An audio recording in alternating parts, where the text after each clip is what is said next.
The World Center of Racing meets the IR18 series for the first time in 2024. Welcome to the Daytona International Speedway, where in just 5 minutes time, we'll begin a 100-lap feature here in the Velocity Online Racing League. The Daytona 400-kilometer presented today by Black Magic Designs is going to be an exciting event, and returning to one of the biggest tracks on our schedule, right up there with Indianapolis in terms of race length. However, it's a bit more of a unique combination. You don't often see this one come together, but with just about 20 drivers ready to go, we're looking forward to a very exciting event. Welcome back live on FTN, our first of two broadcasts today, and I'm David Kreutz, joined today alongside Gary Godso. Qualifying is on the move with 3 minutes left on the timing charts here. And Gary, you saw a race here, very familiar, yesterday with the DW12s and the same card combination in a similar sense of open wheel package. A lot of the same drivers too, and maybe that's going to set the stage for what we expect today, because now with times coming in, we're closer and closer to the beginning of tonight's race here. And just a few moments from the green flag, what can you tell us about Daytona and these IR18s? Well, if yesterday was any indication, if yesterday was a dress rehearsal, then they would today's show should be extremely successful. And there, we went ahead and jinxed it. But yesterday in the DW12s, in a field that featured about 15 cars, 16 cars, they went caution-free for 90 laps. That is not unheard of for this league. In the very first race that they had here in VOR season 5. That was the first time they came here, and I was in that race, and that actually turned in, it was a caution-free race, and it turned into a fuel mileage race. So being caution-free here is not unheard of with these drivers in this league and these cars. The 12 race yesterday also kind of turned into a bit of a fuel mileage race. We're going 10 laps longer than we did yesterday. Yesterday, Patrick Savazzi made a two-stopper work. He was able to stretch his stints to 30 and 30 to make a two-stop race there. But the problem is he was sacrificing so much speed on the racetrack that the guys that made a three-stopper didn't have to really worry about saving, and they just kept their foot in it all race long, and they ended up catching him with about 2 laps to go, and then it kind of turned into a bit of a shootout right there. But you might also see arrow wash and arrow push. You wouldn't think on a big racetrack like this that you might even see that, but you will. And while we're here in the middle of this race and while we're waiting things to settle down and everything, there is a history of IndyCar running here. Back in 1959, IndyCar ran here for real in the USAC series. And you'll be surprised by some of the names that were actually in that race and how they actually relate to drivers today. Well, right now, most times have been put in. It's going to be a very interesting story. Maybe we can dive a little bit deeper into it as the race goes on. One thing, we were talking about DW12 race yesterday on Race First. It came down to a lot of long-term strategy with drivers like Zilvazzi, Julian Altena, and the like. Dan Ench up to the top of the board, and he's going at 240 at the stripe here. Oof. These are very, very quick laps. 37 seconds, and I think his average speed is around 238, 239 the entire lap. Yeah, that's a 239.557 on the pole. Murphy on the outside right now. 22 seconds left to play here in quals. Murph is a 239.4. Bonnie, he's up there as well. This is a great start for him. 239.1. Christensen at 239 flat.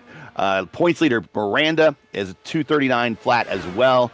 And Julian, I believe, is going to try to do the worst from first challenge, because I think he's just not going to qualify and just kind of start from the back, which actually really is not a bad strategy here.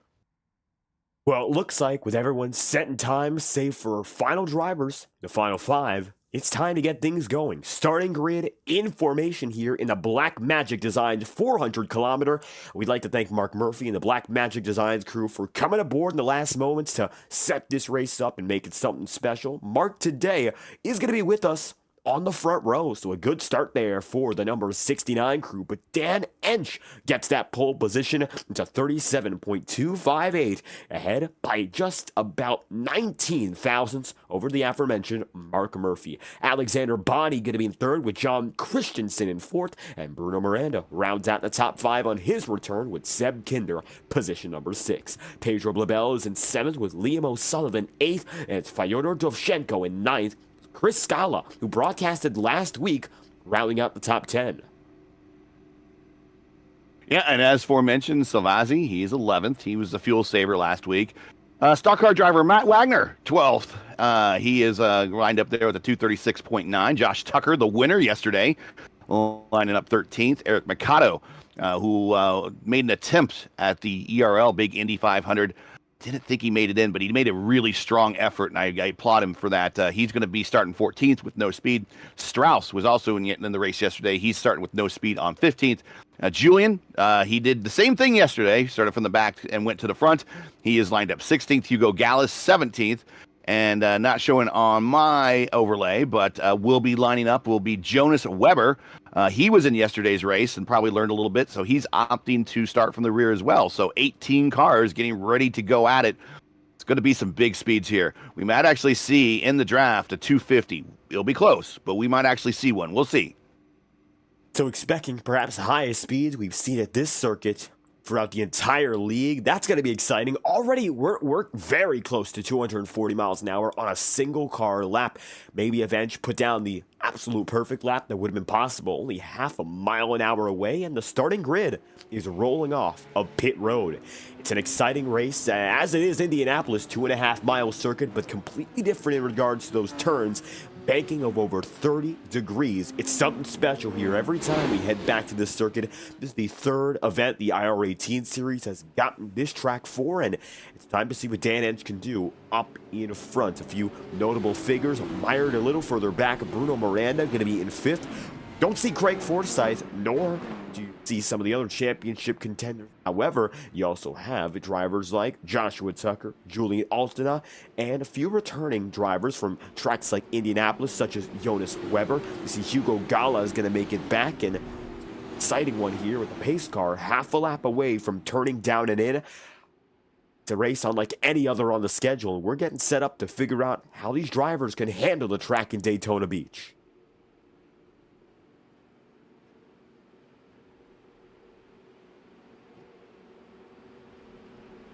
Yeah, this is these guys will be, and if this does turn into a fuel race, and the assumption always is when you start an IndyCar race, it's going to turn into a fuel conservation or a fuel mileage race. That's always the assumption. You can't always assume there's going to be cautions, because we've seen so many races thinking that there's going to be cautions. Like the first time we were here, there were a number of people that started from the pits because there was 25 cars on this field for that field, and we thought that they would just be binning it up, right away.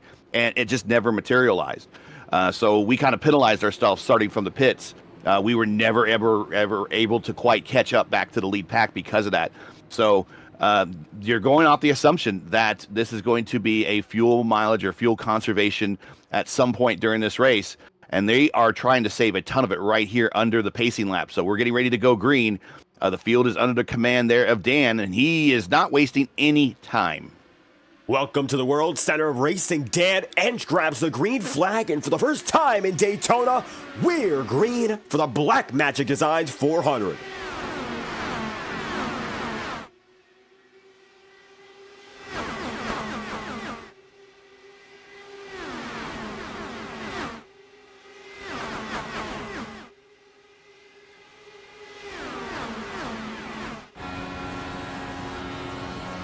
Everybody's being nice and well behaved. Bottom line coming in. Looks like Christensen's kind of hung out there on the high line. No big deal. There is a car that's going to try to come to him on the high line, but I think preferably Christensen would like to get down. If he can have one of his VOR teammates let him down and in there, he probably what he would like. He might fall back quite a bit, but again, you stay in the draft envelope here. It's about a second and a half. You're fine. You got nothing to worry about. Long race, 100 laps. Just be patient. The race will come to you here. Everybody's being nice and well behaved. Right now, Dan Ench going to go up to the top side. Down low, Mark Murphy's going to take in. And I think maybe this early for Dan Ench, that is strategic. Because keeping in mind the fuel mileage numbers, maybe you don't want to be the leader right now. Pretty similar to Indianapolis in that sense. Maybe just trying to save up for the rest of the day. Let Mark Murphy get control in his namesake event. And the Black Magic, number 69, is now up to the front of the field. Alexander Bonney now second. And you're beginning to see, looks like Team VOR going up to the top side there. You look at Looks like it's going to be Pedro with Julian and a few others now tailing on side by side so far. But everyone leaving each other a lot of room, and I think now everyone thinking more so about strategy. As Bruno Miranda making a hard pursuit up will get by. We're not seeing laps faster than qualifying right now. A lot of drivers in the 220s, even the 210s in the back of the field for Chris Scala and Hugo Gallas. So right now, maybe not going to expect to see that all-out push. Instead, waiting for the remainder of this race. Doesn't look like it's going to be single file, but definitely not pushing full on. And we should mention the weather. The track is hot, really hot. Probably one of the hottest tracks that they've seen all season, or right up there. 123-degree track temperature. And there we see one of the, that is Miranda's teammate, Miranda and his teammate, Bleibel. They're in identical cars. They're floating to the back. There we see Inch is also floating to the back right now. So everyone is now kind of assuming these Ryder eSport cars start to get in the line as well. Everyone's assuming that we're going to turn into a points or a fuel race. Julian, though, what did I tell you? He was right in the back, and all of a sudden the storm to the front, and he's joined there with the 77 last week's winner, or last night's, or yesterday's winner, actually. Seems like last night. Josh Tucker, and he's doing basically the same thing he did last time, wasting no time to get to the front. Tucker going to be John Christensen right now. Looks like single file once again going to hold control. Julian fading a little bit further back, and it's been an up and down race. Everyone who's led hasn't gotten more than a lap or two out of it, and now another driver getting a chance up in front. 5 laps in already, and every lap has been within the 37 range for the leaders so far. That was a 37.729 as Christensen now tries to stretch that lead a bit, going up to the high side and maybe bringing Tucker with them as Tucker decides to stay middle. It's going to be decked out, top to bottom for the leaders. Nobody else looks to be going neck and neck so far, but it's going to be Tucker now looking to the bottom side with the race lead, and now it looks like Christensen giving up his chance to be the top driver, and he'll fade back, so it looks like everyone getting about a lap or two and then stringing right back into order. All 17 drivers that took the start of this race are still within 2.5 seconds. No worry about being in the draft, just all about deciding who's the man who leads the field. Yeah, and if you get on the in-car of Murphy, he is not really at 100% throttle. And you can tell, not only by the sound of the car, but if you're not familiar with the sound, look at the lights on his steering wheel. That should be lit up completely and maybe even flashing blue at this point. He just barely got into the red, came off a little bit. Now he's just keeping it in the yellow, very consistent, right? So he is saving 100% saving fuel in the draft. And it looks like the waiting game is already on. Mark Murphy, one of many examples, getting a little bit more than a red right now, and he is going to push harder. There he goes. Yeah. He just shifted down to 5th, went into blue, got a little bit of a run, and then immediately shifted up to 6th, got the slingshot pass. Now he's the leader, and he's downshift the 5th, so he can keep the revs high because these cars will get bogged down in the corners a little bit. And now he's shifting back to 6th. I think he just kind of wants to get a little credit here for leading the lap and then probably want to fall back and get back in line. But it does you real no good here unless you want to just be on TV to bring your car up to the front this early and try to really say, hey, I want to lead them all, because you will just be expending fuel at a rate that others simply are not, and you will be the first to pit. Back of the field, the advantage when it comes to strategy right now. 9 laps in and a very quick start. Most of the field, once again, single file. Might as well be the quickest single file racing we've seen this year. Patrick Zovazzi down in 10th. And when we talked about the race that we saw last night, it's all about Zovazzi trying a different strategy. Murph just dropped. Yep, Mark is out of this one, and it's a connection problem. We're trying to figure that out. It looks like he did. Yeah, I think it's out. And we've also lost Doshenko. He was looks like he was going to try to be part of the lineup, and he dropped due to a packet loss. I think we just lost Murph to a packet loss. iRacing hasn't officially confirmed it, but Murphy is not back on the track, and it has been 30 seconds, so I think bad news for Mark Murphy and Fyodor Doshenko. Very similar situation, and as we now come down the back straightaway, we're going to get the final confirmation, but Murphy not with us here, and it looks like the number 69 from the front of the field now 1 lap down and effectively out of this race. We'll see if he rejoins, but with the way this race has gone so far, it's going to be a very, very steep uphill climb as Murphy tries to get back in it. at the line this time through. Got ourselves a new race leader, Alexander Bonnie, up to the top of the board. And Bonnie now going to have a chance to lead his first laps of the season up in front. Yeah, last lap for him, 2:34 flat. Bonnie leading the freight train at the moment. He's going to go high down the backstretch. Here comes Joshua and the rest of the group. No, Josh's going to stay behind him. I think everyone's now going to concede that the gentleman, you go ahead and lead. No, sir, you go ahead and lead. No, I'll just let you be. And I'm not going to let you float to the back of the pack. I'm going to stay right behind you. So that's exactly what's going on. Everyone's conceding to stay in line, keep the fuel conservation going. Tucker could pull out and probably easily pass Bonnie, especially with the amount of space that he has between himself and Bonnie. He can get a good run, then really blow the doors off him if he needs to. Point is, where's he going to go? He can't hide.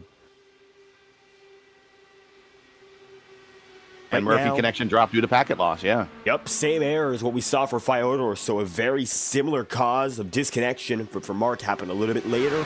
3 laps down, so not voluntary. Maybe he'll come back here in the coming laps. As it stands, everyone going to be lined up and get set to keep moving. 12 laps in out of 100, and we discussed the potential for what could be a 3-stop strategy. The way things are looking, we're going to have a pit window of perhaps 30-some laps. It could be a little less, so if drivers don't want to risk it, we could be seeing some very early pit stops within the coming dozen. However, no guarantee of that right now, and I think for a driver like Dan Enshu, started all the way at the front of the field with that pole position. He's down to 13 of the 16 in this grouping, so he's not concerned at all about being the man up in front. I think right now, fuel is the big worry. Nobody going under a speed of about 220 right now, but still, everyone going at about 85% relative to what they really could do. Yeah, and that's actually they are fuel limited here in terms of the capacity on the cars. They are not normally it's right about 18 gallons. They're going to be at 80% fuel, so they'll be right around 15 gallons. That's about the same that the DW12s have. Of course, it's the same tank size in the DW12 as the IR18, same car. Just these are actually DW12s with the Universal 2018 Aero package on them. That's why I call them the IR18. We're going to see a similar strategy, although I don't see the 2-stopper working today. I think the 3-stopper is the way to go. 4-stopper if you don't really care and you just want to keep your foot in it the entire race. But I think the 3-stopper is the way to go. The 4-stopper isn't really going to open up here for another 10 laps. That's or a 4 stint, excuse me. That'll be a 3-stopper. So 25, 25, 25. But the problem is you need to have a dance partner that's going to adhere to that same strategy as you are. That's difficult to find sometimes. You really don't know, unless you have a teammate out there, what the guy in front of you is thinking.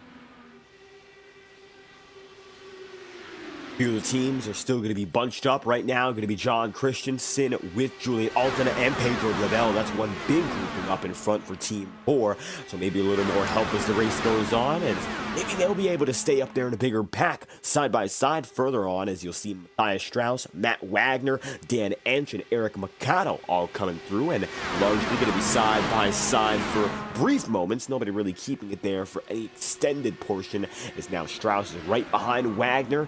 And it looks like everyone settles back in. Overall, not many drivers playing that team game, but that could be a very, very important part of the race as we get down to that second half here. 16 laps in on a 17, so got a ways to go until we really figure out how important it is to stick together. But right now, you're starting to see some high line. Yep, all the way up top.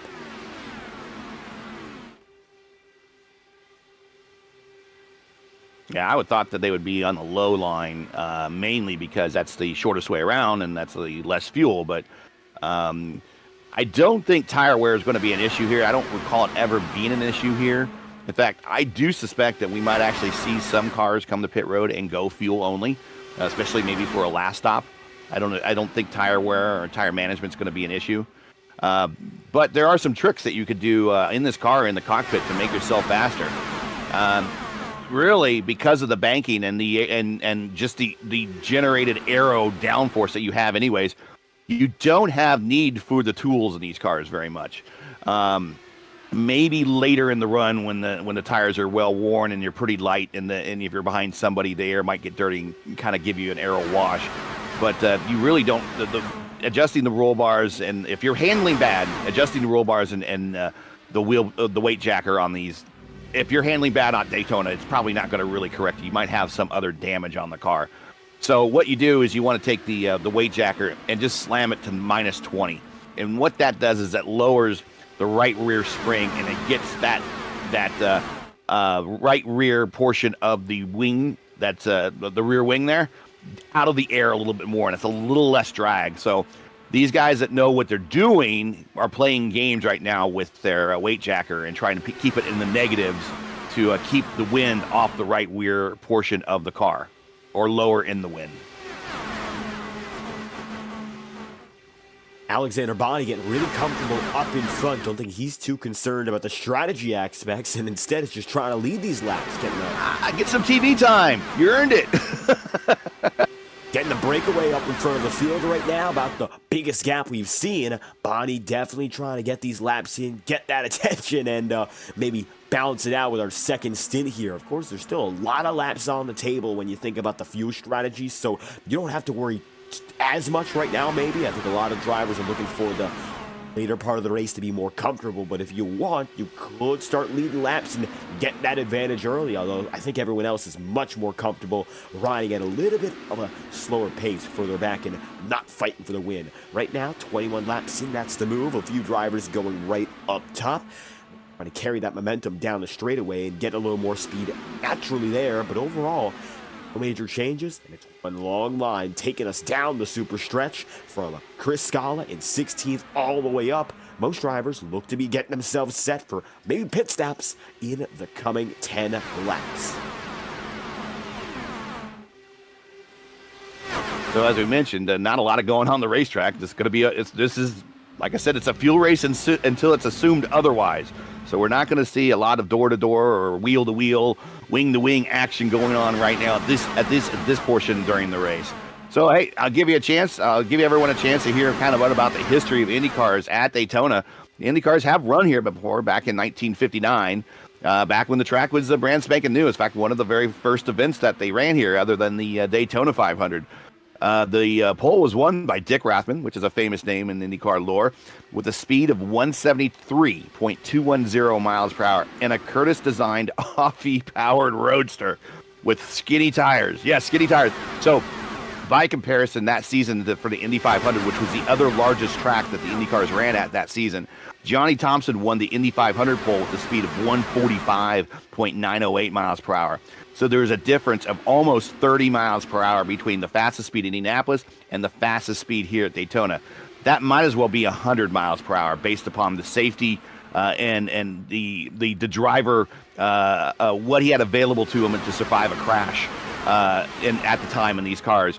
Chances are he didn't have any eye protection. Chances are he had probably a very thin helmet on. Chances are probably wasn't wearing a fire suit. Probably wasn't even wearing gloves. Maybe had gloves. Chances are probably wasn't wearing fire retardant boots. They were really sticking it out on the line at 173 miles per hour here. That is a light speed fast in those cars at that time in that period of race car development. The race was won by Jim Rathman. That's Dick's brother, who led 35 of only 40 laps here. So it was only a 40 lapper. Three-time Indy 500 winner Roger Ward finished second. Had this kind of up-and-coming driver in the lineup named A.J. Foyt.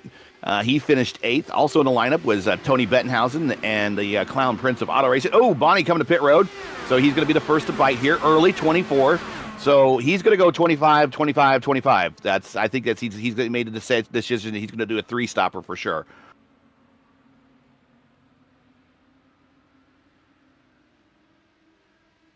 Coming to pit road. Doesn't think he's sped. Going up on the jacks. Going to get new tires, get full fuel. Down and away. And he's done. So let's see where he comes out with the field. Right now the field starting to come into the tri-oval area. At the start-finish line now. He's in turn one. Tucker on pit road.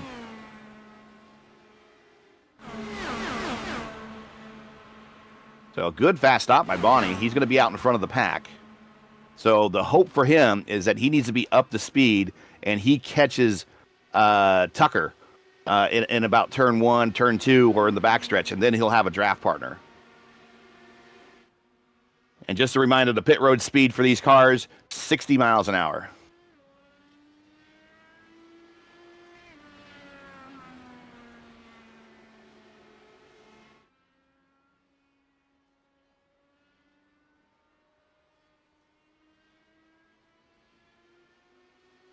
Here's Bonnie on the backstretch. And there you see right in front of him is Tucker. So hopefully he can catch Tucker and he'll have a dancing partner. Now we got both drivers coming with each other. You see Bonnie there, Joshua Tucker, a little bit of distance, but it looks like Bonnie now within 2 seconds. So there's a chance to pull right back in. Two drivers down to pit road here, and Liam O'Sullivan and Matt Wagner up in front, and a few more to Oh, here comes to go down. Christensen down pit road. One of the Ryder eSports entries is coming down pit road. I think that's Weber. Dan Ench decides to come in as well. So now 3 drivers make their way in. Biggest pack through so far. Okay, so Inch and Christensen are going to split the VOR team, Altena Autosport team strategy. They're going to go short, and it looks like Julian is going to go long. Julian's right now by himself. It's not going to have a dance partner.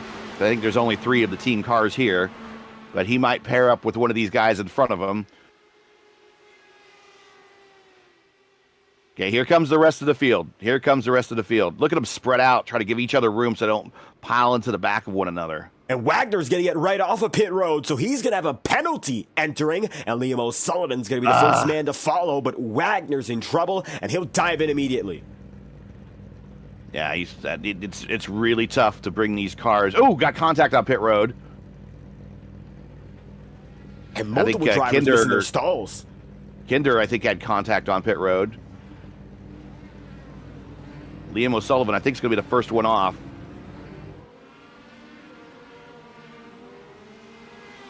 And we have cars we have cars on the track at a full head of speed. They're going to get around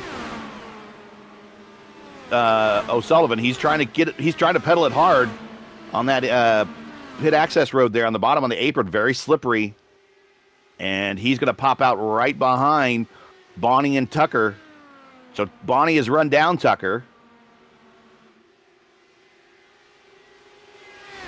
And Liam O'Sullivan might be next here. Top 2 drivers who went in early have gotten away, and now a few smaller packs overall. But just like that, it looks like O'Sullivan has caught up to Bonnie and Tucker, and a little bit more of the undercut strategy up in front. But now the drivers who just went in are on their way. Yep. And Wagner has a purple lap, though. Actually, it's a 36.827. But unfortunately, he's going to get penalized with the pit road speed. So he's got a 40-second hold. And he's now rejoining, and he'll just kind of follow in line.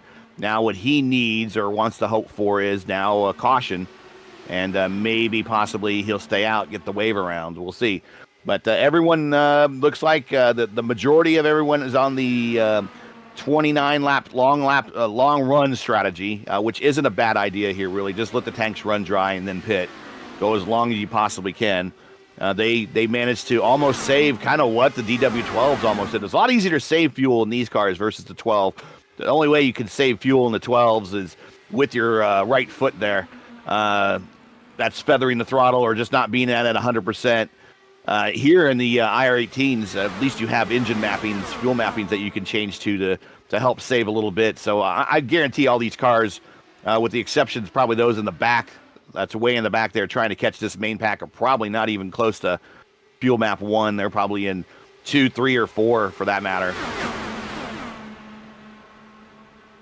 And it looks like now, overall, 9 drivers are connected up in front. Hugo Gales is about 4 seconds back, so it's going to be tricky for the second group to get back in front. Gales with Eric Mikado. Then you see Dan and Chris Scala and Kinder and Wagner on their own. But the big pack, smaller now, has gotten together again. Well, Wagner's with this big pack, and now he's back on the lead lap because he is in front of Julian. Julian loves this because he's got a fast driver in front of him, and he's punching a hole in the air that Julian can save and still lead this race, so it's the best of both worlds. Getting his cake and eating it, too, at the front of the pack with stock car driver Matty Wagner punching a hole in the air for our leader.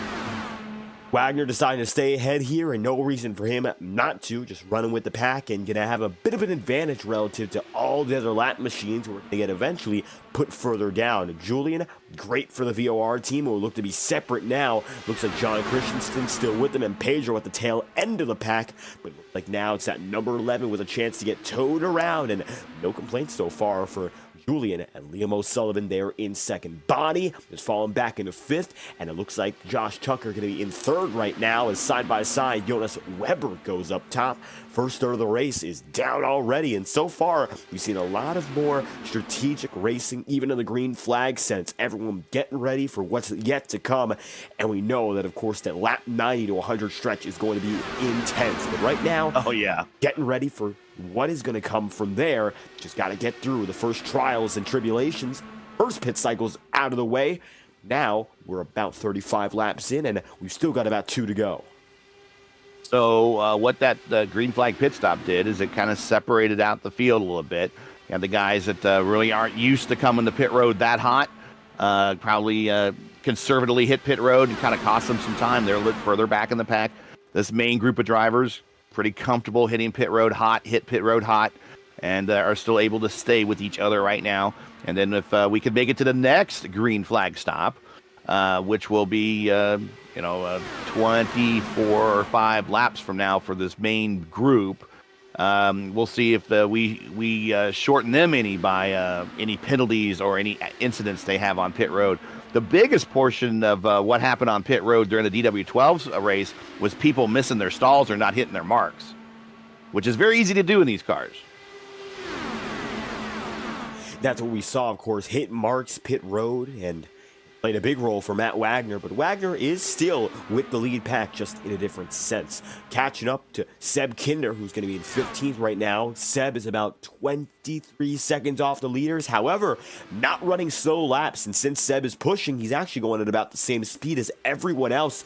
Quicker that time by than your leaders, only by 30 thousandths of a second, but he's still running the same pace just on his own. Going to take a big toll for the pit stop strategy, though, and not going to be easy to catch back up even at that same speed.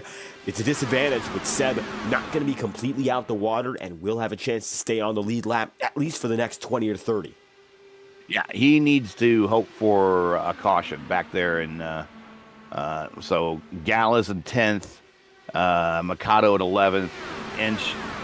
Bruno Miranda's back there too. He must not have had a good stop, and that's your points leader. We forgot it. We haven't really talked about points. We've been kind of talking about the IndyCar speed on a high bank NASCAR oval, and Miranda, your points leader, is back here in 12th. Probably expecting more cautions to happen, and it just hasn't happened. And he's very conservatively cost himself some time, it looks like. So he definitely, for sure, wants a caution here at some point, because he's not going to make it up on the racetrack, not that far back. Although he is starting to grab this second group with Gallus and Mikado. 38 laps in out of 100. Looks like Hugo Gallas and that second group are just still 4 seconds away from catching back up. No major changes. Bruno Miranda now going to go to the high side and look for a chance to lead this pack as it stands. Last time by, 36.499 for Bruno Miranda, and he is moving. Matter of fact, I believe that was the fastest lap in this pack overall. Yeah. So it looks like Miranda's definitely making some moves now and not going to mess around. He's gained about 0.2 of a second to the back end of Patrick Zovazzi. So if he wants to go, he's going to have to keep on moving here, because Zovazzi's about 1.5 seconds slower at the very end. And Bruno now maybe a chance to pull everyone with him. Yeah, Bruno's got to be at 100% burn here if he wants to catch this group. So he's not saving, and the desperation, and there's a little desperation here because he can't let that lead group get any further away. The desperation is showing because he has pulled out and around Hugo Gallas there in that car right behind him, and he's pulled out and around him and is wanting to lead the group, which means he's taking the brunt of all the air. And Gallas doesn't want to work with it right now, so Gallas like, nah, I'm going to do it. And I would, if I was Miranda and I could catch that group ahead with Gallas leading, I would tuck right back in. But no, Miranda wants to go. And Bruno going to jump up into the high side again. It looks like this is a bit of a back and forth, which is costing them some time to the tail end of the field. Oh, and he's lost 2 spots, then 3 spots. Maybe he might even got the wall a little bit that we didn't see, but now that's really costed him. So Miranda now going to be sent all the way back, and overall his group just lost about a half a second at the same time. So bad news for the drivers outside the top 10, as it looks like their chances have been significantly diminished. All the while, Julian has remained our leader and has decided to stay right behind Matt Wagner, providing a huge service to the entire field. Yeah, he's not going to move. Now, that second group back where Miranda was, if Gallas and Mikado can do some swap drafting, leapfrogging, as we call it sometimes, and then the third and fourth and fifth cars in line there, they just will stay in the draft and get pulled along. If they could do some of that, they could probably narrow down that group. But I don't think they're going to be able to get to that group in time for the next pit stops coming up. And they're racing again back there, so they really, really need to get in line and cooperate. Stands are actually going to lose about a full second now. Dan Entry's going to be the new leader of this group, and it looks like the chance to get back up there is really fading fast. Yeah, everything they gained with kind of Bruno leading the way, they've lost now, so they got to build that ball back up again. They were down, to 4 seconds, and now they're 6 seconds behind. So, yeah, that's a big loss of time. Another change. Chris Scala now getting a chance. I think they're trying everything now. Yeah, I think Chris, if he would, he knows, very familiar with the World Center of Speed here at Daytona. He calls a majority, he calls stock cars, so he's very, very familiar with the stock car strategy here. He knows racecraft, and if he could probably get Inch to work with him, I think they could probably reel this group back in, but they all have to definitely 100% work together, and there's Bruno on the top side, so I don't know. I would be in line. I'd be on the radio screaming at people to get in line because they're not going to make it up on the pit stop. That's for sure. Maybe a little bit, but not a lot. They're not going to make up 6 seconds. See Bruno there trying to get another chance. They've gained back 0.3 of a second, but it's just not consistent enough. It's been up and down again, and that's been the real troublesome point of this second pack. No clear leader, or maybe no clear structure, that is. And with that being said, it's just going to be continued downward spiral until it's all figured out. And I don't think it's going to be figured out naturally. Becoming trickier and trickier here with Julian up in front and the leaders being towed around. They haven't had to worry one bit. Meanwhile, these drivers are fighting so hard, and there's a chance they don't even get back up there. It's been a 17-lap run for your leaders on this stint, and looks like most of the field in that same strategy. So we're getting close again to pit stop time. Yeah.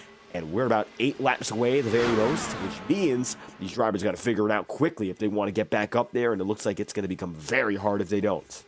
Yeah, the first car is the bite that we're going to see is going to be Tucker in third, Bonnie in fourth. They were the first two to go last time. Tucker came in. He did 20 laps on his run. Bonnie did 21 on his run. So they are, they did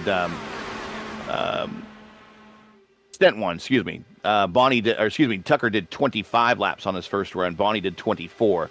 So Tucker's 21 laps into that run. So he's got 4 more laps, give or take. Probably more since he's been in line most of the time. And Bonnie is 22 laps into this stint versus the 24 he did on his first stint. And he's been in line most of the time. So I think they could go a little bit longer, but not much more than a lap or two. That being said, we're getting close to that point. So if we look further back, it's actually gotten back to a 4-second distance. Yeah. So Bruno's pulling it together again, but it's just got to be figuring out with the rest of the field here. Chris Scala getting a chance to get a good run. If we ride on board, Chris now, full on at 6th gear, getting a run, pushing it into the blue.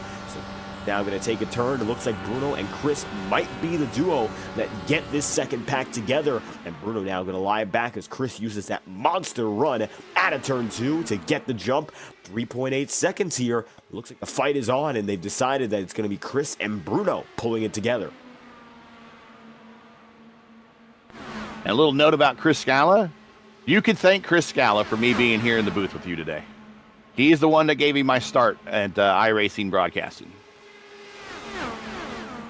Chris, of course, we mentioned how he helped us out when it came to last week's presentation, and Chris is a frequent over at Captain Esports Network and worked with VOR for several seasons, coming back to drive today, and of course a great thing to have had his services and bringing you along the way, and today getting a chance to get back inside the cockpit, and looks like now 3.4 seconds, there is a gain in progress. And they're gaining.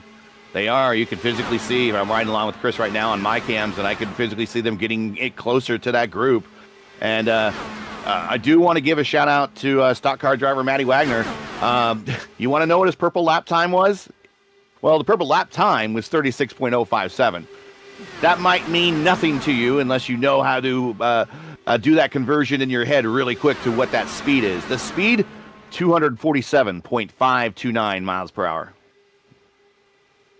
Wagner flying, and it looks like right now he's still up there. No doubt if he was able to pull it all together better early, he might be up there fighting for the lead. Seb Kinder down and in after a 20-lap stint, so it's going to be a short one for Kinder, and the 97 will drop in early. Leaders are coming right by as we speak. Wagner going to pull and Miranda in early. Miranda is in early, too. Miranda, he went 28 on his first stint. He could only do 21 because that's what a full burn does. So maybe he's thinking that he can get a shorter fill and do the under. We'll see. I think that's maybe what he's trying to do. Down and in for Miranda, going to miss his he missed the spot. Oh, and he really missed the spot. Wow. That's going to cost him. Anything that he hit to gain on pit road, gone.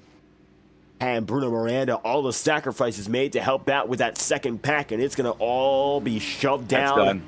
Yep. Wow, that's a huge loss. And Alexander Bonney now down and in, going to take Matt Wagner, Dan Ensch. They come together just like that. Pit road busy, a group of three making it in. Yeah, this is really, I mean, I don't want to jinx Julian. We're only halfway through, but Julian's second in the points. This is really working out in Julian's favor. We said when we talked about the remainder of the season coming up that this would be the wild card race. And I would suspect that Bruno coming into this one was probably a little tepid at this one as well. And not to say that he's normally a tepid driver. I mean, hell, he just won the Area 51 Indy 500 just a couple weeks ago. So we know that he's very good, but he just, for whatever reason, the strategy has not gone his way in this race today. And Julian with a perfect chance to rebound and potentially collect the win as a result. That would really flip the rest of the championship upside down. Very little time left. We made it past Indianapolis. We've moved on to Daytona, and the schedule is, of course, eventually going to have to wind down. And ahead of us right now, which you got to look forward to, past Daytona, 2 more events. The Suzuka Grand Prix and then the California 500, a 156-lap event. And that's going to be that. Season table come through with 2 more races. So all down to this, Julian with a chance to get the momentum rolling to finish off the campaign, and right now doing a good job of just that with Liam O'Sullivan, Jonas Weber, John Christensen, and the like, all keeping tabs on one another. There's 47 laps to go. We put ourselves in the second half. Now, Wagner is hooked up with Bonnie and pulled away from Julian. Julian and that whole group, or at least with teammates, is coming down. Here comes Savazzi. Savazzi's smoking. He's going to hit the back of...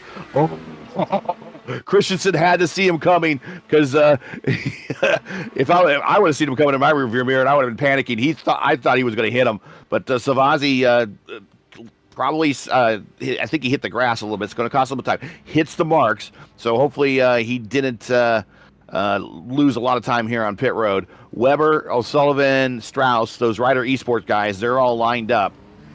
They're all going to try to maybe go a little bit longer. We'll see. Nope. One's going to stay out. 2 are coming home. O'Sullivan, Weber, very close there. So Strauss now, this is lap 27 for him. He went 28 the first time.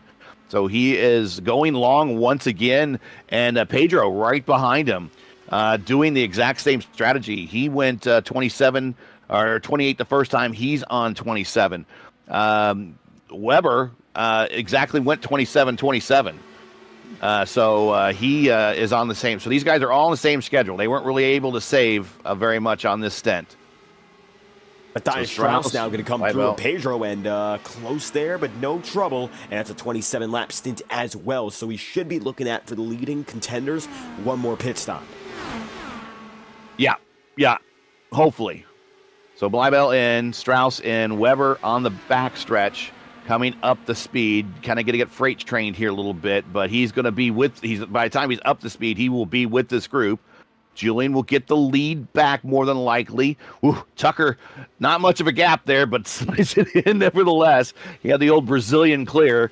Christensen worked his way up into fifth after that near miss on pit road with Savazzi. Savazzi cost him some time, but he's at least with a second group. And Matty Wagner's now back there with him. He had to stop, unfortunately, so he is now down a lap. But we know he's fast, so he'll pull that group forward. And Matthias and Bleibel come out, or at least I think Strauss is going to come out ahead of this group. But Bleibel just a few seconds slower, so he's going to get sucked up in the middle of it. Close call there, looking at 3 wide with John Christensen, Weber, and Pedro Bleibel. Yeah, that could have been much worse, but everyone keeps it together, and now everyone's trying to get back in orderly fashion. Looks like it's about 10 drivers are still connected. Chris Scala making a jump up now to the lead pack, it appears, and Bruno Miranda now going to be 6.5 seconds off with that second group.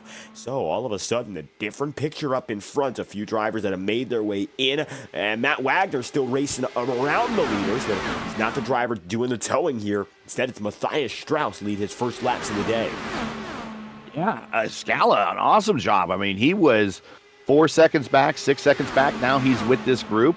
So that was a great job getting on and off pit road really fast and to get up into this group. Remember, he was with Inch and Miranda, and they're just now crossing the start-finish line right now, while Scala and his guys are in turn 2 getting ready to go down the backstretch.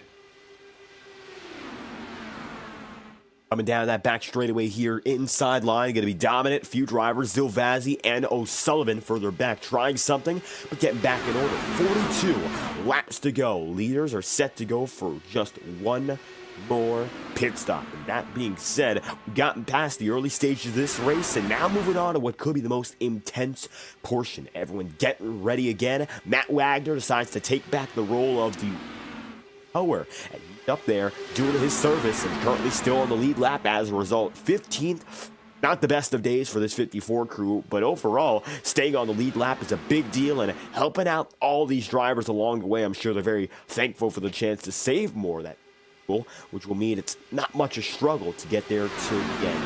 Matt Wagner in 15th, 38 seconds behind your leader, and just about a car length ahead at the same time. As stay there, Julian's back up in front, 60 laps in.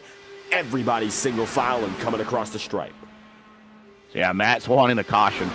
That's the only way that he's going to be able to get back in contention. Some yellow flag, something that's going to allow him to cycle back. Hasn't gotten it yet. Still got to keep on going for a chance to get there. And right now, 40 laps remaining in the Black Magic Designs 400. Joshua Tucker is going to be now up to third. Looks like he's made his way back inside of the podium, so a good gain there. And how about a few other drivers we haven't looked at? 18th to 4th, Jonas Weber, a big move. Everyone from 4th on up has started outside the top 10, 3 of which started outside the top 15. Matthias Strauss 15th, matter of fact. Julian 16th. Jonas Weber dead last to 4th, so it's been a gain day for the drivers who started in the back. Your pole sitter, Dan Ench, is about 5.5 seconds behind. However, that's a gain because he was about 6.5 seconds behind previously, so Bruno now dedicated to getting them all back up there, and it looks like that's what he's looking exactly toward. I remember Altena, Strauss, and Weber.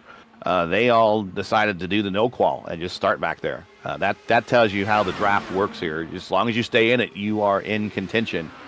Sometimes, and you've seen these stock car races here where a stock car just kind of gets stalls out, can't really do anything because they're either a good pusher or a good being pushed. These IRL or these Indy cars, not IRL cars, Indy cars are do the same job equally as well. We don't necessarily do any pushing. We push a bubble of air in front of the car that can help the car in front go a little bit quicker. But the hole it punches in the air is more than sufficient for the car behind to just slide on up and keep the same pace. So you really don't have an issue with these Indy cars hey, I can't suck up into the pack, or I'm only good pushing somebody. It's all the same here. So also wanted to talk about that 1959 IndyCar race here. Not only in the lineup was A.J. Foyt, but Tony Bettenhausen. That's the father of the Bettenhausen family there. He was in the lineup. Eddie Sachs, the clown prince of auto racing, he was in the lineup. 1956 Indy 500 winner Pat Flattery, he was in the lineup. And there was also another driver named Elmer George. So does the name George sound familiar? Well, yeah, kind of, if you're really down with IndyCar history. Tony George. Elmer George married into the Holman family.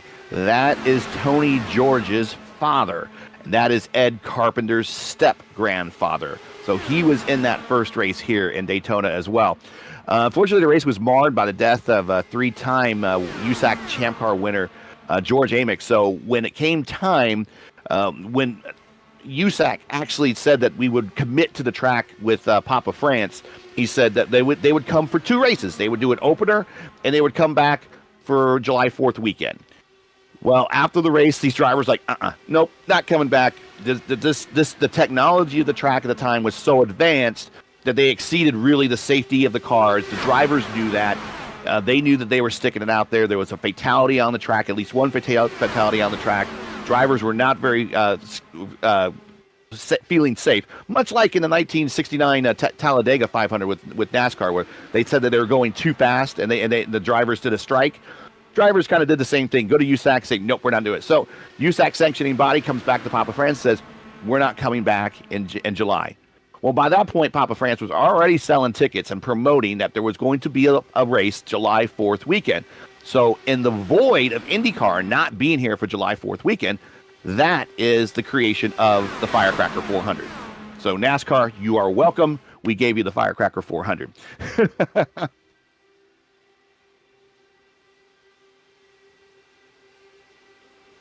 You know, it's a shame we don't often see these types of wheel cars come down to Daytona any longer for anything more than test or exhibition events.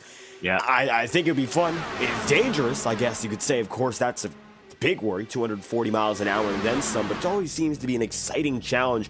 And taking it on virtual, we've seen just that. 33 laps to go now, 68 laps in. Second pack is gaining and gaining big. They're 2.8 seconds back. It looks like Dan Ench and Bruno Miranda have put down that recovery train real quick, and there might be an opportunity to stick it back together before we get down a pit road cycle, which is still to be anticipated within the next 10 or 15 laps. So not all hope is lost here. There's a chance everyone's connected by race end. Yeah, if IndyCar were to ever come here for Rio, I would suspect, I think these cars could handle the international road course. I think they could. They did come down here in 2006 and 7, I believe, for spring training and a compatibility check. Sorry, the bullpen calling. They did a compatibility check of the cars on the track, and they did 2 summers down here where they raced on the moto course portion of the road course, which is what the bikes run on. They weren't on the IMSA portion or the sports car portion. And they did pretty good. They just never came back. So I don't know. My feeling is it'd be extremely doubtful to ever see these cars here. But if they did, it'd probably be in the road course function of it. Much like the same way that if they ever went back to Charlotte, it'd probably be on the Roval and not on the oval itself. And they'll put on just as good of a show. And we've seen here on race first coverage of the FIS and some other leagues that we've done, where they've put these cars on the IMSA road course, and they were some pretty good races because there was so much of it on the oval. It really kind of turned into a pack race on a road course, and that's a lot of fun to watch, something different. And this second group has caught the first group. Everyone's together now. You see Bruno Miranda up there, Bonnie, Ench, Hugo Gallas, all connected. So we have of everyone in the field, all but one driver connected. Seb Kinder running on his own. Matt Wagner's 1 lap down, but still riding with the leaders. And now the rest of the field has a chance to play the game of fighting for the win with 30 laps to go. Bruno Miranda and the like will probably have to come down to pit road a little bit earlier as a result of that hard charge up, but either way, we're tied up, and it looks like now is a chance for every driver to fight for the checker.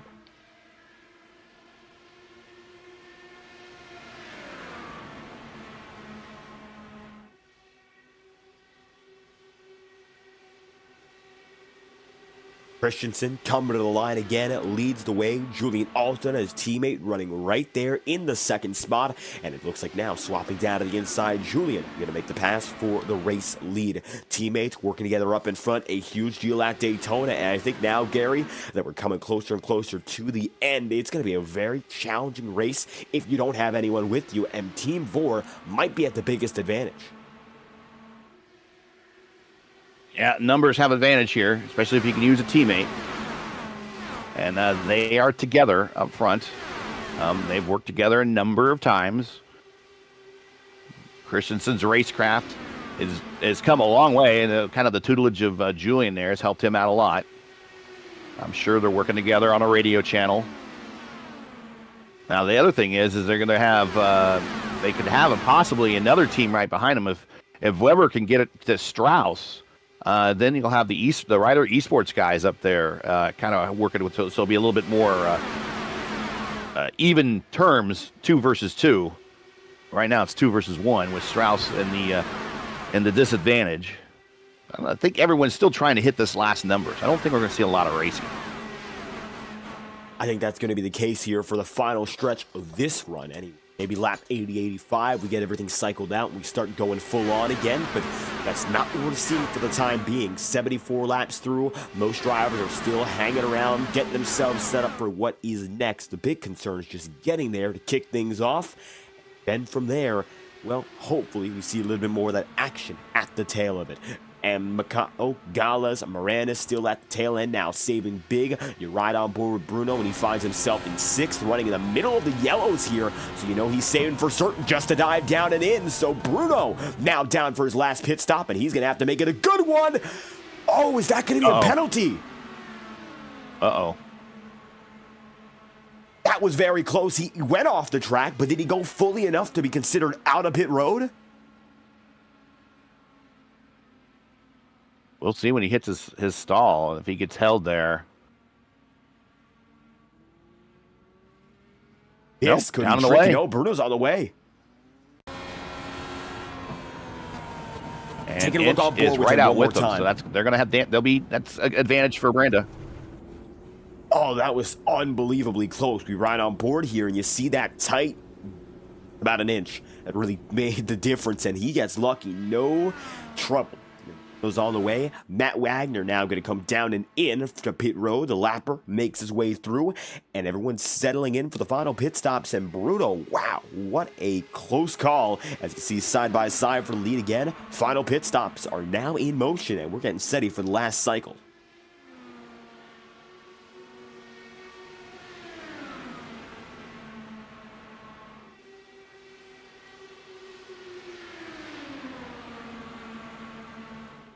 Single file up at the front of the field. Leaders are still taking us through, and by the time we hit that 20 lap to go marker, I figure we're going to see many more drivers opting down and in. We haven't seen that just yet, but there's a high probability of drivers going through within the next few laps here. You see a few of those lappers who are on the way. There's Dan Ench. A little bit further ahead is Bruno Miranda, and while they're about to track back, they should be able to catch up to the leading group now with all the work done in those 2 stints. It took the better half of 40 laps to get back up there, but now there's a real possibility for Miranda maybe to fight back in it, even though Julian, all things considered, held just about full control, only to see Jonas Weber jump up. Yeah. And Weber's looking for the advantage down to pit road, I'd figure.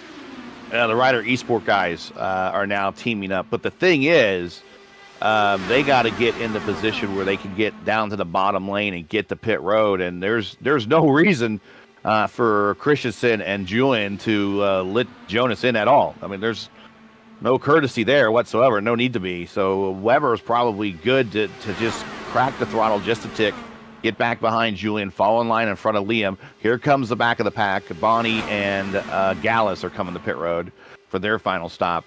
But right now, Weber is about 5 laps from his stop. Julian is about 2 laps probably from his stop. We'll see if he went longer this time. He went 26 laps last time. He's at lap 24 now. Christensen went 27 last stint. He's at 24 now. Weber went 28 his last stint. He's at 23 now. So within a very short hair time here, these guys are going to be hitting pit road. So Weber Not sure why he's kind of fight. Here comes the VOR team. Yep. And now down in, going to be a big group in here. It's going to be a pack of 5 making it in. Oh, Scala. Oh, it's close again.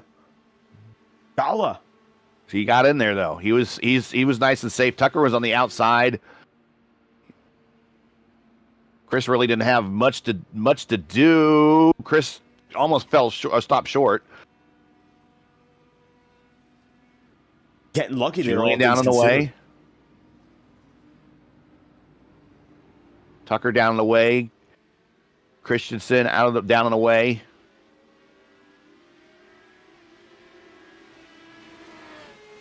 Tucker is stuck behind Christensen. Christensen not as fast as Tucker wants to be on the apron.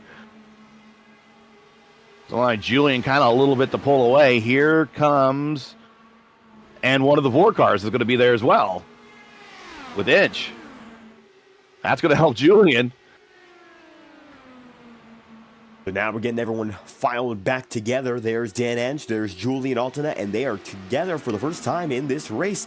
All of a sudden, Miranda and company, who went for that very, very avant-garde strategy, to say the least. 7 seconds down, pushed hard, barely got there before the cycle began, and all of a sudden, with 20 laps to go, they might be the drivers with the lead by the end of this pit cycle. We're still waiting on 5 more. Weber, O'Sullivan, Strauss, Babel, and Eric McConnell. Okay. But when they all go down and in, it looks like this second group is already set to take over. Yeah, the pace is really going to pick up now. They don't have to stop anymore. There should be final stops. So it's going to be push, push, push, full burn. You're going to see laps, most of the laps in the 240s and higher. So here is all of the Ryder eSports team coming to pit road. This is a great call on their part. All come together. Now, they got to be telling each other, going down pit road, hit your marks. You cannot slide through your box. You cannot go short. Hit your marks. So Jonas is on his good. Matthias Strauss on his good. Sullivan, almost went long, but it looks like he is at least within the workable area. He is done, and they are down the way. So they're all going to they came on, and now they're all coming off together. So that's going to be very beneficial for them to work together here. That will even make that group a little bit faster. 2 drivers left, and the rest of the field charging hot. You see there, Julian's got his company and making it through. Alexander Bonnie's leading a second group right now. It's about 3 seconds off, and we'll see if they can replicate the magic of Bruno Miranda and Chris Scala, who got it done before. It's not impossible, but the distance is definitely tricky to make up. Eric McConnell down and in. Pedro, the final driver here. I think this rate, he's on its final lap. Yeah, and he needs to get into a spot where he can get down. There he goes. And he is 27 laps on his stint, so I would imagine his tank is pretty light. There's that extra turn over the yellow line. Coming to pit road. Get down, get woed, get woed, get woed. Ooh, it's real close. And well, luckily no trouble there. We'll see if he makes his stall, but all things considered, your final driver to take a pit stop is down and in. Eric McConnell already did so. Now Pedro is clear. He's going to make it in easily there, and as such, pit stop cycle completed. That should be it for the race. Now time to fight for the win. And now I told you, those Ryder eSports guys all together, and there they are right there. And this is the battle for, they're going to pass Pedro on the pit road out. And they're all grouped together. Now this is when it turns into, this is where we get into where we're going to get that big wreck and that caution. When they're going to be running this close together. These cars, very, very easily, and Pedro is out in front of this group. Now, here's the bad thing. He's by himself. Where he places his car is going to impact the opposite line. The opposite line is going to be able to go right by him, and the line that he's in front of is going to have to slow down. Christensen, Brazilian clear in front of Weber. Now Pedro going to have to go up to that top side, got out in front, but no help there, and his teammate's going to instead take the race lead.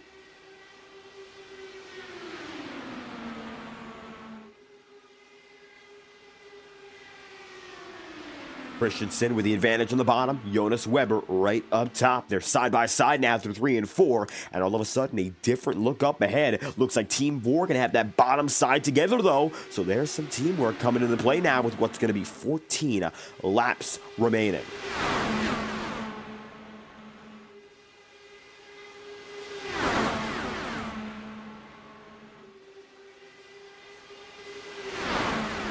And just for clarification and watching at home, I don't think Pedro is part of. On the outside, Weber, there had to be a papers worth of room there.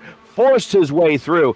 I was getting ready to say, I don't think Pedro is part of VOR anymore, but I know he's in the VOR in livery on your screen. On mine, he's in the same livery as Miranda. I think they're teammates now. So I think the VOR cars are Christensen and Altena in this case. Then the eSports cars are Weber, O'Sullivan, and Strauss. Tucker's IAR, he's by himself.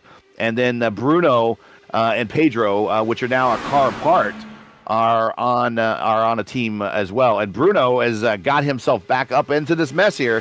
So where he was early in the race, strategy was not good to him. Strategy's got him back into this thing. He worked really hard. So let's see that he can bring it home and capitalize on a big lead in the points and making it bigger. But right now, Julian is 3 spots in front of him. And right now, Julian might actually gain some ground in the points battle. But we have a very hectic 10 laps to go here, where these guys on the bottom want to keep it pinned there, and the guys up top want to pinch everybody down on the bottom.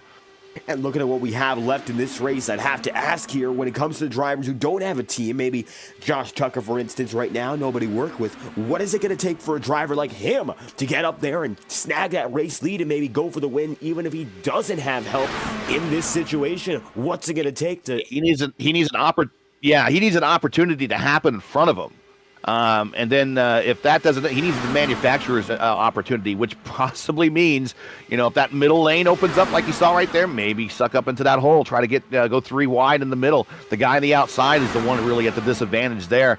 Or if he gets desperate in hours where we're getting down to, only a couple laps to go, maybe try the high side. And that's where he's looking right now, going into 2 or going into 3 down the backstretch.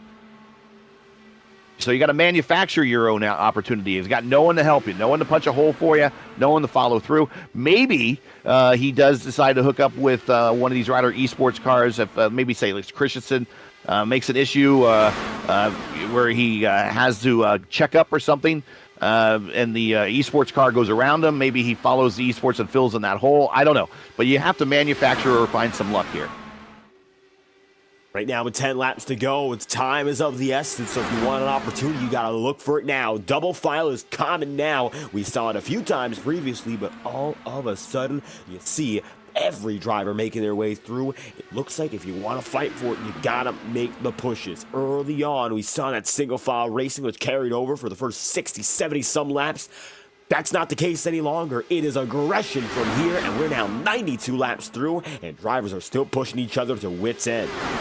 Yeah, everybody that time by 236 for Weber, 236 for Christian, 236 for Christian or Bleibel, 236 for everybody's right there in that 236 window. There's really not much anyone separate. Strauss had a little extra room and got a bit of a run on somebody. He got 237. There's that 3 wide run I told you to look for. There it is. And there he goes right in front of Christensen, and that's what I was talking about with Tucker. Thanks for making me look smart there, Josh. Tucker here comes Christensen. He's thinking to the high side now. Now Tucker to the bottom. Brazilian clear on Weber.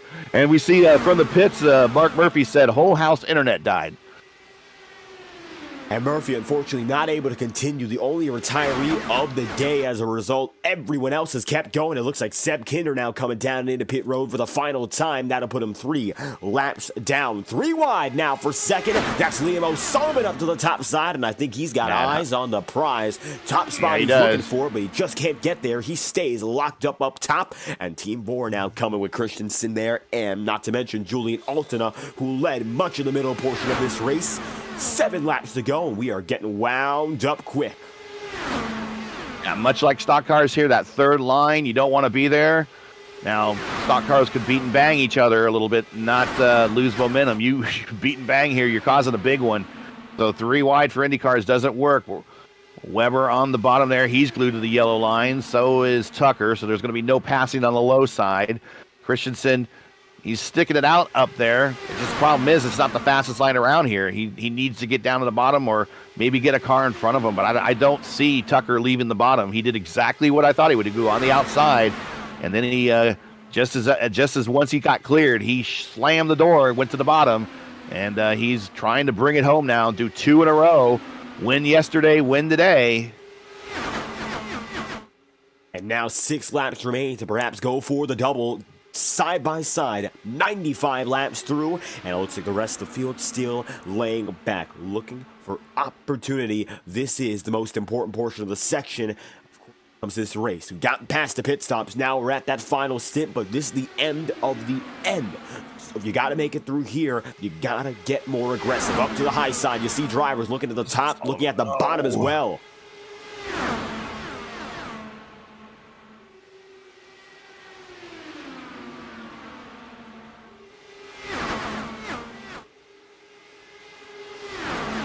Tucker still got it on the bottom side. He's got now John Christensen up top. Jonas Weber going to be on the bottom with Julian here. And Team Bruno. I think they're pushing it now. Yeah, and Bruno will take it 3 wide. There's no question in my mind that he will take it 3 wide. He'll either in the middle or on the outside. And now Brazilian cleared right in front of Sullivan. 4 laps remaining. We've got 97 deep so far, still side by side, and you got to wonder when someone's going to make that move that pushes us even further past where we are.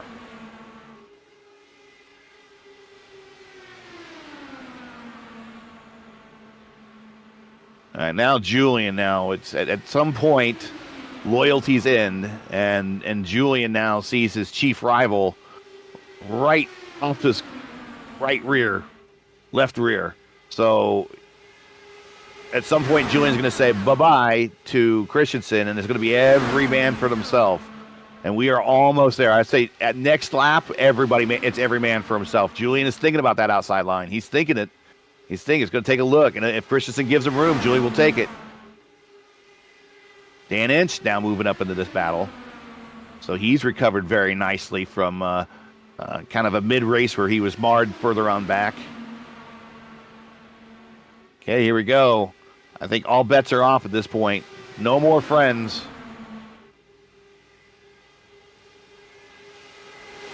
2 laps remaining. We've gotten to the point where it's all or nothing for every driver. Joshua Tucker going to have that advantage here, and you'll see up top. Well, it looks like John Christensen still has his teammate right there with him. Side by side, working down the back straightaway all over again. Julian going to be with Pedro Blebel side by side, and Matthias Strauss has Bruno Miranda right there with. It's a total now of 12 drivers. It's the top dozen up at the front of the field, and they are going to stay together until the very end. White flag this time by. It'll be an official caution-free race from flag to flag for 400 kilometers. White flags out in a black Magic Designs 400. Tucker going to find himself still working that bottom side, keeping it there all the way low. Christensen's got a teammate behind him, so not much reason to worry, at least so far. It comes down that back straight all over again. It is Tucker, Christensen, Weber, and now I told you there was going to be a 3 wide. There it is. I told you he was going to do it. And now with 3 wide, we're going to start at the Indy 500. 1 car in the wall. Miranda the outside. I told you he was going to go on the outside. I knew it. There goes Bruno Miranda right up to the high side with Christensen working the middle. 3 wide coming to the line, but the 44 Christensen wins. I think Christensen got the nose across when he got. Well, there's the big one, but I think he knows that it went when whoever caught him and turned him got the nose around. And I got to watch the replay on this one. John Christensen by 11 1,000ths of a second gets the checkered flag and wins his first race of the season at Daytona. Tucker 11 thousandths behind, and at the end of this one, if you look at it here, Julian pushes Christensen so hard, he locks Tucker up with a wreck at the stripe. Take a look one final time. And everyone wrecks from here. Christensen is pushed so hard that he ends up wrecking the entire pack at the stripe. Yeah, I think he got turned, and when he turned, he crossed the line before Tucker. Yeah. Yeah. It's amazing. Just about the entire field wrecks after that one, but with that being said, Christensen doesn't get a chance to burn out. He will keep the win regardless. What a way to win here in Daytona. John Christensen, your winner by 11 thousandths of a second. Then from there, you'll have Julian Altena in third and Jonas Weber fourth. Bruno Miranda is in fifth, and Liam O'Sullivan is then sixth with Pedro Blebel seventh and Eric Mercado position number 8. It's Dan Edge ninth and Matthias Strauss rounding out the top 10. Yeah, we go to the second page here. And Bonnie did some leading early, led 14 laps. 11th, Salvazzi, not as good as he did yesterday. Of course, their strategy wasn't allowing a two-stopper to happen, but finishes 12th. Gallus 13th. Matty Wagner, the stock car driver, 14th. Chris Scala, good run for him, up to the front up times, in the back because of a pit strategy, sometimes in the back, but a good run, I say, for my man Chris. And again, thanks to him for getting me started on this entire mess. 15th. Seb Kinder, 16th. Mark Murphy, and of course, unfortunately, with the whole house internet failure, in 17th, and Doshenko, who also had a bit of a dropout, finished in 18th for your 18-car field. What a field it was. No cautions at Daytona. Now, we expected to see a good race when it came down to strategy and such, but we had no interruptions all throughout. Just, of course, unfortunate for Mark Murphy and the like, but tonight it was full on from top to bottom. How about John Christensen? A first career victory here in this campaign, and I'll tell you this much, for that 44 crew, we were waiting to see what would come of it, and 11 thousandths of a second makes all the difference. Now, Christensen is not immediately available right now, so maybe we can go from third on up. I only see Joshua Tucker with us right now. Gary, would you like to just go for it? Yeah. Let's see. Is he in the? Yeah, he's in the waiting room. Let's bring him on up. Tuck finished second. Hey, Josh, got you in the booth here with Dave and Gary. Not a back-to-back win, but a double podium for the weekend here at Daytona. Both caution-free races, unless that little bit right there at the end. So close, but a great race. You held the bottom line, did a good job. Talk about your race. That was a pretty incredible finish. Yeah, it was a close finish for sure. Again, I was just kind of trying to play the team game for most of the race, give some of these other guys a shot at it. And we got there the last little bit, and I kept timing a run up just to see what I would be able to do, and they left that the outside wide open, and it's one of those things. You see it, you just have to take it, like a kid in a cookie jar. I couldn't help myself. You know me, I'm more of the aggressive driver, but it paid off, and that's a heck of a little bump draft from Jules right there to get Christensen ahead of me at the end. That completely against the rules, but we'll see what the stewards think about that one. But I mean, it's awesome. These guys did a amazing job of going caution free again. It's like I was saying, yesterday. It's our run at these meme tracks are pretty good. So hope it was a good watch for everyone. And man, it's a pretty good weekend all around. Kind of just a repeat from yesterday. Get another opportunity to do some shout outs to sponsors, friends, families, teammates. I know you got teammates and everybody you want to thank with your squads that you're on. So go right ahead, man. Yeah, all the guys at Ryder playing teammate with me today. That was awesome. Definitely appreciate those guys, and all the guys at IAR and Jesper and Seb and my wife, of course. I think she got mad at me. That's the important one right there. Yeah, I missed that one yesterday. I'm in the doghouse, so I have double makeup for that one. And of course, you guys for doing the broadcast, man. Appreciate it again, Gary. Well, appreciate it. Good to be here. Good to see a good weekend for you. P2 today, a win yesterday in the DW12s. Josh Tucker, not a bad weekend. Nope, not a bad weekend.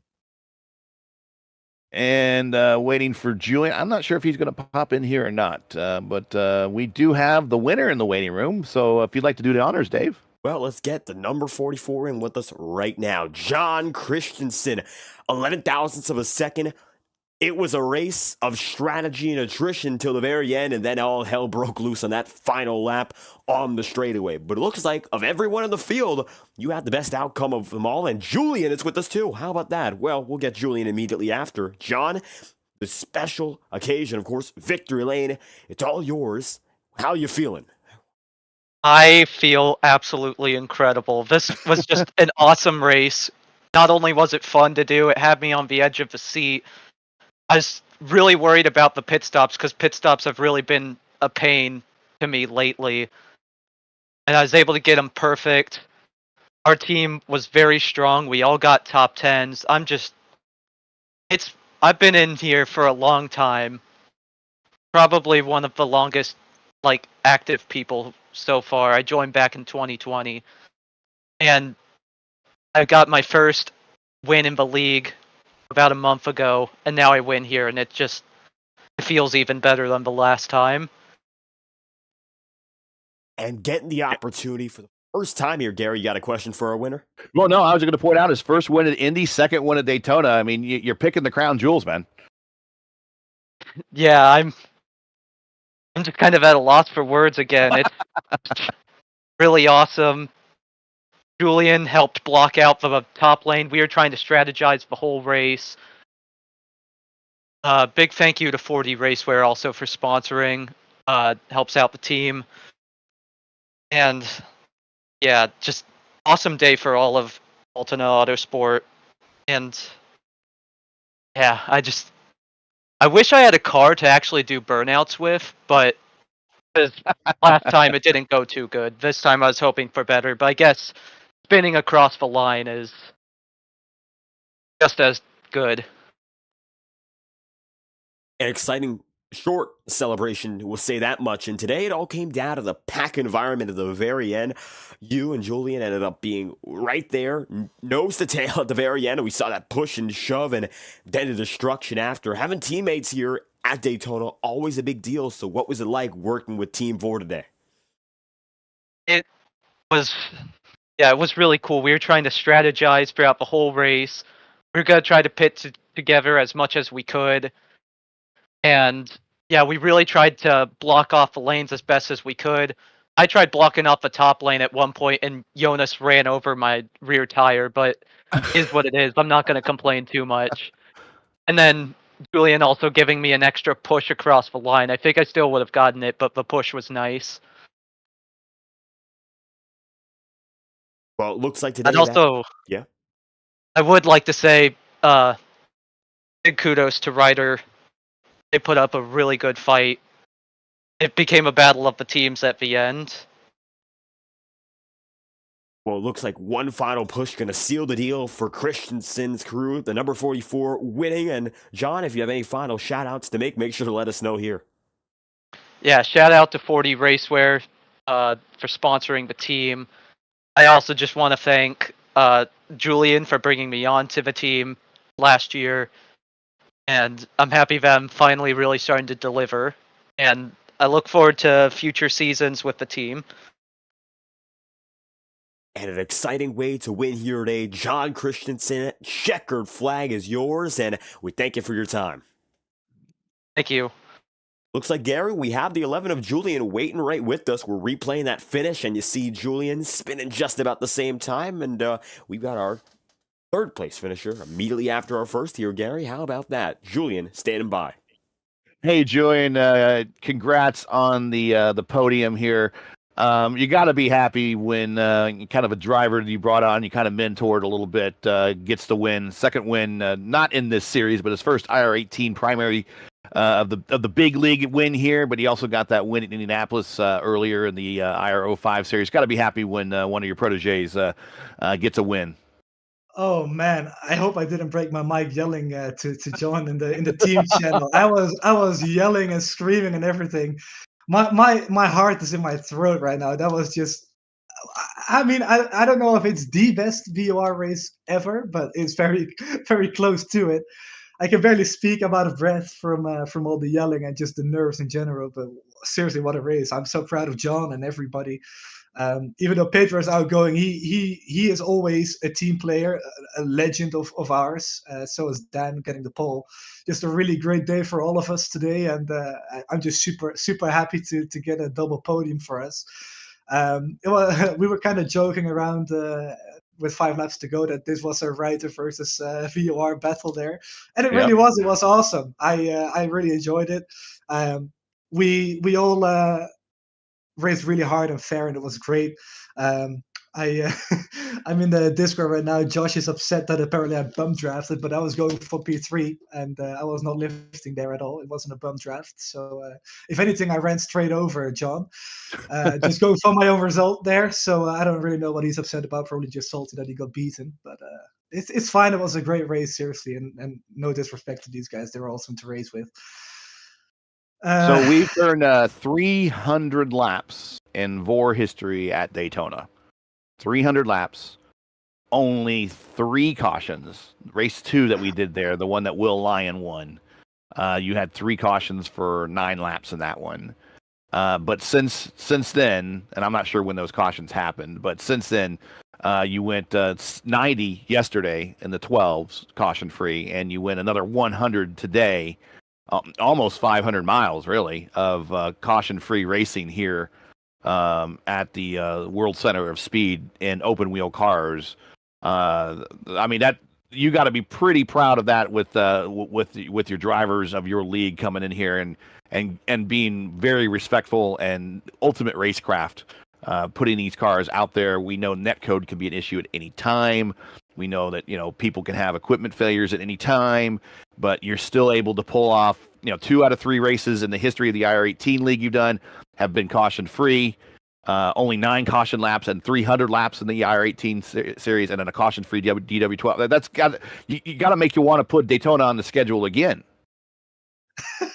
I know, right? No, I mean it's awesome to do every once in a while, and I said it yesterday, but we've done it for so many seasons. I think it's time to return to the norm at least for a season, and then see for season 13. But yeah, I'm going back to the league. Just everybody did a great job today, and it was all clean and respectful, like you said. It was just awesome to see, and you know it's been mentioned a couple times, but we can pull it off as a league. And even though the start of the season has been rough in terms of yellows and attrition, I think the last couple of weeks have been really trending in the right direction, especially going into next season. So it's just been great from everybody and every driver, every commentator for you guys, and just all the sponsors and partners. I hope they all really enjoyed it.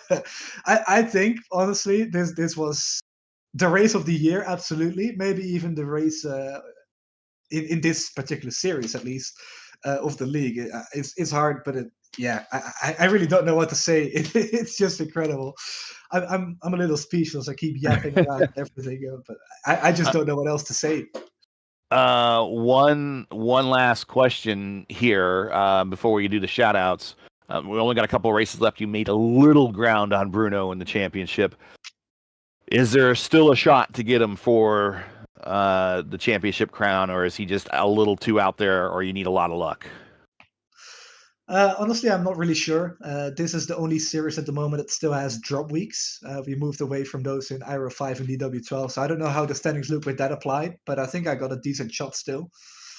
So we'll see. Just need a little bit of help from my teammates, hopefully, in the next couple of races to kind of pull it off. But we'll see. I'm not entirely worried about the championship. I say it every time, basically. I kind of hate to win in my own series because it kind of feels off. You'll know what I mean.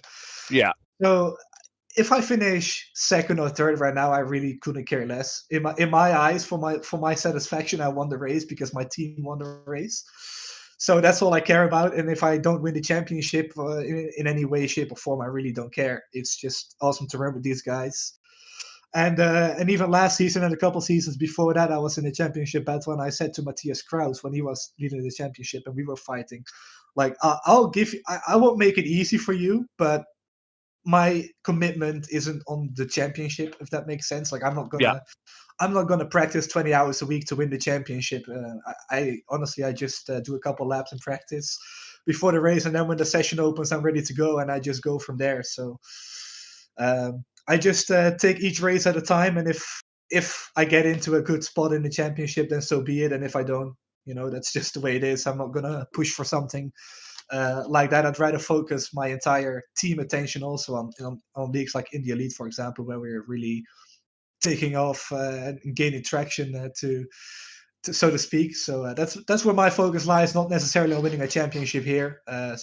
Yeah, but Shout outs. I was gonna say I'll start with the shoutouts right now. Want to thank 40 Raceware for sticking by us through the dark year and everything that's happened with IndyCar and the licensing stuff. You guys as well, Gary. We've been friends for a long time now. David, we haven't known each other for that long, but it's been awesome to work with you so far, and can't wait for more. Just everybody on the team: John, Dan, Pedro.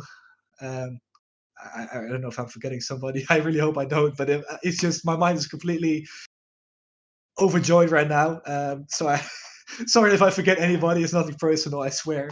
Just all of you guys are amazing. Everybody that showed up today, just amazing, clean racing. It was awesome. And I want to thank also Red Engineering for giving us a good fight there. And it was the first of hopefully many good battles on the track. I'm just happy this time we came out on top. Congrats, man. We'll see you at Suzuka here a couple of weeks. Awesome. Absolutely. Thank you, guys. Time for a beer. Dave, go ahead. Well, with Julian on the move, we've spoken to all your top 3 drivers today, and I'll tell you this much, Daytona, one of our cleanest races of the season. And now we're looking at... Yeah? Amazing. I mean, it's the irony of that, isn't it? Yeah, I tell you this much. Did not expect to go in and see such a clean event out of this track, but we had a great show, strategy, and a fantastic finish to go with it. And I'll tell you this much, it's even more exciting that we'll be coming back next week. Suzuka. Yeah, 6 cars separated by less than a tenth of a second there at the end. Christensen, Tucker, Altena, Weber, Miranda, Sullivan, less than a tenth of a second separated those 6 drivers. And another interesting stat coming up that I just noticed with the points, and Julian has not updated them yet, but Julian is in contention for the points championship, and it should be noted that Julian doesn't have any wins this year. Bruno has the bulk of the wins. I think he has something like 5, I want to say. Let me look at the race schedule. There it is. Yeah, Bruno won 1, 2, 3, 4, 5, 6. So he's got 6 wins out of 12 races this season. He's not quite got the championship clinched. There's an outside shot. I think Julian could sneak in and get this still in the 2 races left at Suzuka, and then we'll finish up at Fontana. But it's not unprecedented to have someone in the history of IndyCar win the points championship and not win the race. I know there was kind of a while ago, and that's why they had the playoffs in NASCAR that a lot of people didn't like when Kenseth only won 1 race 1 year and won the championship. Back in 1978, Tom Sneva won the national championship, national title, the USAC Champ Car national title without a single win when he was driving for Team Penske. And actually, he lost his ride the next year, as a matter of fact, on Team Penske to a new up-and-coming driver that Penske was wanting to make full-time, Rick Mears. So even though you win the championship, still no guarantee you're going to keep your seat in IndyCar racing. But Tom Sneva did win the national championship without a single win in '78. So we could see it here in VOR if Julian has 2 really good finishing, strong close races here at the close the season out, and Bruno doesn't have one, or Bruno has some issue where he maybe can't make one or whatever. A lot of stuff going on. But Bruno, I suspect that he will fight extremely hard, just like I suspected he would take that 3rd line coming to the finish here in this race. I suspect he will fight to the bitter end and try to get this championship for him and his team. Well, perhaps now the most important leg of the championship tour is just ahead of us in Julian versus Bruno. We're going to figure out who gets the championship in 2 weeks' time, and we'll be back next week for the Suzuka Grand Prix. Tonight, you've been watching the VOR IR18 series at the virtual Daytona International Speedway. you enjoyed tonight's coverage, make sure to leave a like on the stream and subscribe.